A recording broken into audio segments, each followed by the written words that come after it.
Last updated 0919 in November 29, 2017. The warning for Bali's rumbling volcano Mount Agung was raised to its highest level on Monday. Bali's main airport has been closed for a third day due to the ash cloud spewing from Mount Agung, and stories are emerging of young Australian school leavers who claim they have been abandoned by their travel insurance companies.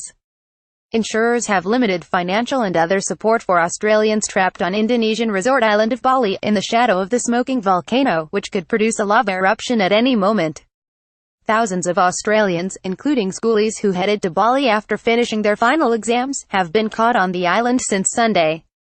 They are now concerned about running out of money for food and accommodation as they wait to find out how and when they will get home. For many on the island, life is business as usual. A number of Australian insurers have issued statements telling customers they would only be covered if they bought policies up to 9 weeks ago before the Indonesian government issued an alert on the volcano. Read more. Disruptions to continue. Bali volcano. What travelers need to know. Bali volcano forces mass evacuation. Tradition pulls some to Bali volcanism have stipulated a cutoff coverage date of September 22, which was when the Indonesian volcano alert was first raised to level 4, suggesting an eruption was imminent. Others, including Australia's largest insurer Covermore, are refusing to cover travelers who purchased a policy on or after September 18, when the alert was raised from normal to vigilance. A worried Emily Martin, 19, is on her first overseas trip without her family. They don't really tell you that you're not covered by the insurance for the volcano, you're just left in the dark, she told AAP in Bali on Tuesday. Tourists try to obtain flight information following the closure of Ngurah Airport.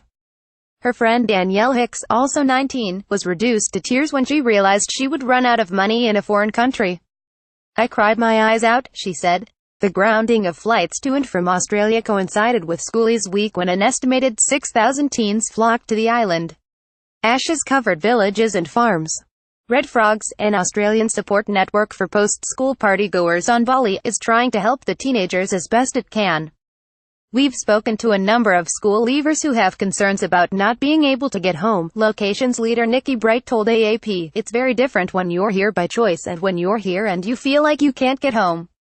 The smoking volcano could produce a lava eruption at any moment."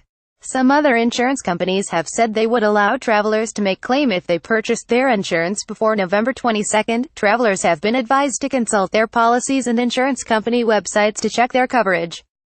AAP